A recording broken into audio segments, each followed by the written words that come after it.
Hello everyone, आज हमारे पास है हैकरैंक की एक नई प्रॉब्लम जिसका नाम है jumping on the cloud revisited. चलिए प्रॉब्लम को सोल्व करने की ट्राई करते हैं। प्रॉब्लम इस तरह है। Aerith is playing a cloud hopping game. In this game there are sequentially numbered cloud that can be thunderhead or cumulus clouds. हर character must jump from cloud to cloud until it reaches the start again. Okay, Aerith एक game खेल रही है जिसके अंदर दो तरह के क्लाउड हैं, एक थंडरहेड है और एक क्लमस है, और उसको जंप करा के वहीं पे आना है जहाँ पे उसने स्टार्ट किया है। To play Aerith is given a array of cloud c and an energy level is equals to 100. C starts from C0 and use 1 unit energy to make a jump of size K to cloud C I plus K percentile n. If Aerith lands on a thunder cloud Ci is equals to 1, her energy decrease by 2 additional units, means 3 units and उसकी energy है जो decrease हो जाएगी. The game end when Aerith land back on cloud 0.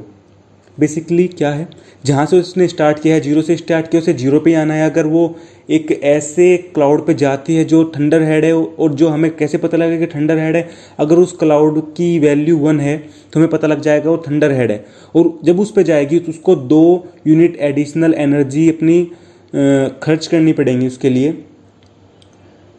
Given the value of n and k and the configure for the cloud as an array c can you determine the final value of e after the ends game. और हमें energy निकालनी है कि जब game and होगा तो उसके पास कितनी एनर्जी बचेगी, और एनर्जी हमेशा 100 ही है इस गेम में। इन्होंने एक एग्जाम्पल दे रखा है, देखने की जरूरत नहीं है वैसे।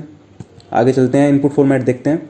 The first line contain 2 space separated integers n and k, the number of clouds and the jumping distance. n हमारा नंबर ऑफ क्लाउड्स है और k हमारा जंपिंग डिस्टेंस है। The second line contain n separate integers I की value हमारी n और 0 के बीच में लाई करेगी। Each cloud is describe as follow. Ci is equals to 0, the cloud is a क्लमस cloud. अगर 0 है तो क्लमस होगा और 1 है तो हमारा थंडर हेड होगा। हमें कंस्ट्रक्शन दे रखे हैं इन्होंने, और हमारे n की वैल्यू है जो 25 और 2 के बीच में होगी, k की वैल्यू 1 और n के बीच में होगी, मतलब 25 और 2 के बीच में ही होगी हमारी k की वैल्यू। n percentile k is equals to 0 होगा, और इसकी बीच में भी हमारी वैल्यू 0 और 1 में ही होगी जो हमारा एरे है। आउटपुट में हमें एनर्जी निकालनी है, सैम्पल आउटपुट दे रखा है इन्होंने। ओके, इसके बाद सब कुछ हो गया लगभग, ठीक है। इन्होंने यहाँ पे एक दे रखा है, नोट दे रखा है जो हमने छोड़ दिया। Recall that percentile refer to the modulus operator. In this case, it serves to make the rotation cloud. If Aerith is on Ci and jump 1, she will arrive on C0. Basically ये circular हमें rotation कराना पड़ेगा, क्योंकि वो 0 से जैसे start होगा तो लास्ट वाले पे जाएगा। तो ऐसा हो सकता है कि वो 0 पे ना जाए, उसके बाद उसे 1 पे जाना हो। बट अगर हम उसे एक लूप लगा के चलाएंगे तो वो लेट से वो एरे से बाहर निकल जाएगा। तो भी देखेंगे जब हम अपना प्रोग्राम करेंगे कि वो कैसे होगा, और इसके हम थोड़ी एल्गोरिथम भी बनाने की कोशिश करेंगे, समझाने की किस प्रकार हमने प्रोग्राम किया है। तो इसकी हमें ज़रूरत नहीं है, इसको हम हटा देते हैं। ओके, प्रोग्राम लिखना स्टार्ट करते हैं। सबसे पहले हम अपना हेडर फाइल लिखेंगे, #include stdio.h, फिर अपना मेन फंक्शन int main। हम डिक्लेरेशन करते हैं कि हमें क्या क्या चाहिए। सबसे पहले क्लाउड के लिए तो हमें n चाहिए, और जंपिंग के लिए हमें k चाहिए। Energy p is equals to में डाल लेते हैं, एनर्जी e ले लेते हैं, e इज इक्वल्स टू हमारी 100 है, और एक एरे है जिसका नाम हम 100 ही डालेंगे, क्योंकि उन्होंने कहा है। मैक्सिमम ले लेते हैं क्योंकि 100 से आगे वो कभी जाएगा नहीं। एक x है, वैसे तो 25 से जाना है। एक y ले लेते हैं, देखेंगे अगर यूज़ करने की ज़रूरत पड़ी हमें एक्स वाई को तो हम यूज़ कर लेंगे। इसके बाद हम स्कैन कराते हैं, scanf percentile D address operator. सबसे पहले हम क्लाउड कराएंगे, उसके बाद हम अपनी जंपिंग को स्कैन कराएंगे। ओके, इसके बाद हमें एक फॉर लूप लगाना है। ओके, फॉर लूप के लिए एक आई ले लेते हैं। ओके, फोर लूप लगाने के लिए हमें फोर लूप, क्योंकि हमें एरे इनपुट कराना, तो आई इज इक्वल्स टू 0, आई की वैल्यू लेस देन होगी हमारी एन के, और आई को हम इंक्रीमेंट कराएंगे और फिर हम एक स्कैन एफ लगाएंगे। स्कैन एफ के बाद परसेंटाइल डी, एड्रेस ऑपरेटर और ए। ओके, यहाँ पे थोड़ा मिस्टेक है, आई। ओके, ऐसा करते हैं, जो हमारा के की वैल्यू है उसको हम किसी चीज़ में डाल लेते हैं, क्योंकि हमें बार बार इंक्रीमेंट कराना पड़ेगा जब हम उसे लूप को चलाएंगे कि कौन से नंबर से कौन से नंबर पर जंप करेगा। एक्स में डाल लेते हैं हम के की वैल्यू को, सेव कर लेते हैं एक तरह से। ओके, हम फोर लूप नहीं लगाएंगे क्योंकि हमें नहीं पता कितने नंबर ऑफ जंप्स बनाएगा, इसलिए हम वाइल लूप लगाते हैं। इसमें हम वन वैल्यू डाल देंगे, क्योंकि हम इससे जब निकलेंगे ना तो हम ब्रेक के थ्रू निकलेंगे, हम नॉर्मली नहीं निकलेंगे। वाई को यूज़ करते हैं जो हमने ऊपर डिक्लेयर किया है, वाई इज इक्वल्स टू के मॉडुलस ऑपरेटर एन, एंड इसके बाद हम लूप लगाएंगे। बताएंगे अभी क्यों लगाया है ये वाली चीज़। ये बेसिकली सर्कुलर के लिए है, आगे एक्सप्लेन करूँगा, एक बार मैं पूरा लिख लेता हूँ। Y is not equals to 0, if y is not equals to 0 then एक इसके अंदर कंडीशन लगाएंगे, इफ़ वाई ए के वाईथ इंडेक्स पे अगर 1 है तो वो थंडर हेड क्लाउड पे है। इसके लिए हम क्या करेंगे, e is equals to E-3, क्योंकि उसको 3 बार हुआ है, क्योंकि उसकी 3 यूनिट यूज़ हुई हैं। इसके बाद हम k को इंक्रीमेंट करें, k is equals to k plus x, हमने इसीलिए स्टोर किया था वहाँ पे x को। इसके बाद हम एल्स कंडीशन लगाएंगे, जब वो नॉर्मल क्लाउड पे होगा तो एल्स इसमें लिखेंगे e is equals to E-1, क्योंकि उसकी एक यूनिट यूज़ हुई है, और हम k को इसी तरह इंक्रीमेंट करेंगे, k is equals to k plus x. Okay, इतना हमारा कंप्लीट हो गया। इसके बाद हम देखते हैं कि हमने जो ये वाली कंडीशन लगाई है, वाई इज इक्वल्स टू के मॉडुलस ऑपरेटर एन, ये किस तरह वर्क करेगी। ओके, इसके लिए चलते हैं 1 मिनट यहाँ पे।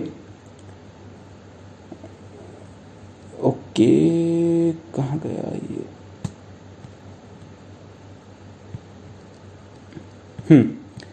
लेट्स से अगर उसने हमारा जो के है जंपिंग को 3 से करा रहा है, तो सबसे पहले वो 3 पे जाएगा, उसके बाद वो 6 पे जाएगा, फिर वो 1 पे जाएगा।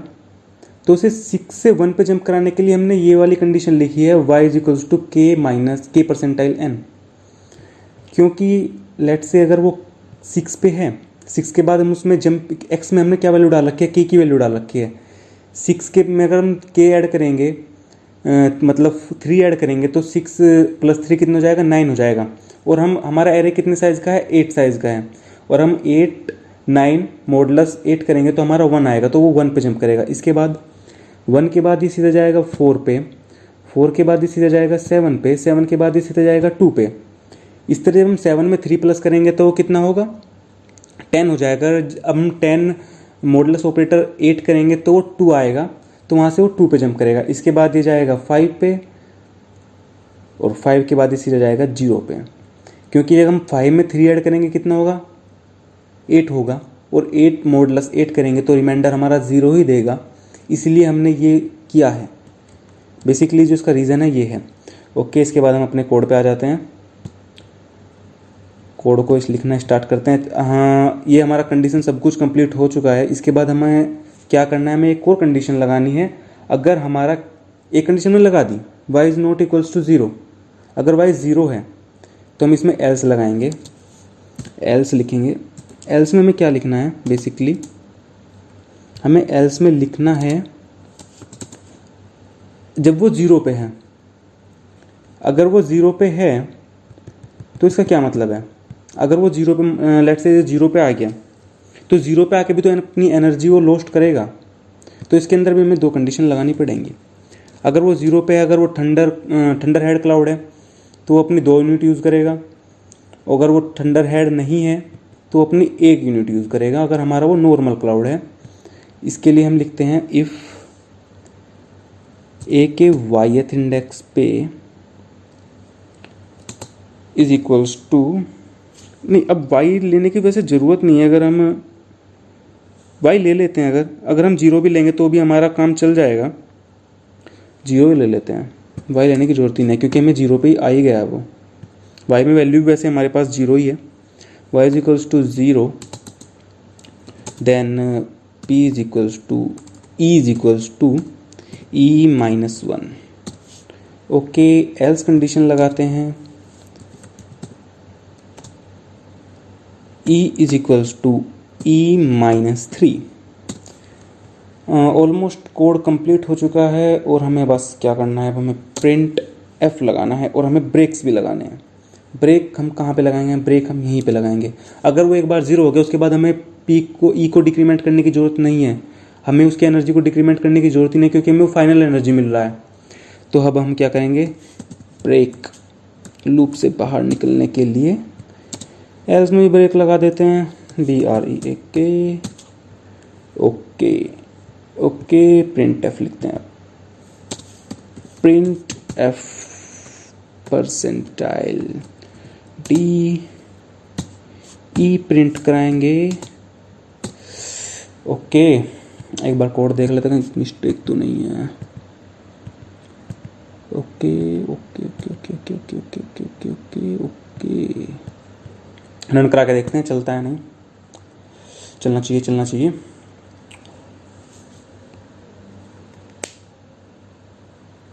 ओके, ये तो हो गया, सबमिट करा के देखते हैं, सबमिट भी हो जाना चाहिए। ओके, 8 टेस्ट केस हैं, देखते हैं कि सारे कंप्लीट हो पाते हैं नहीं हो पाते हैं।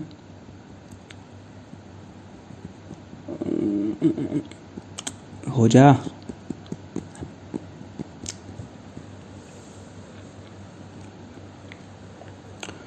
आई थिंक नेट थोड़ा स्लो है।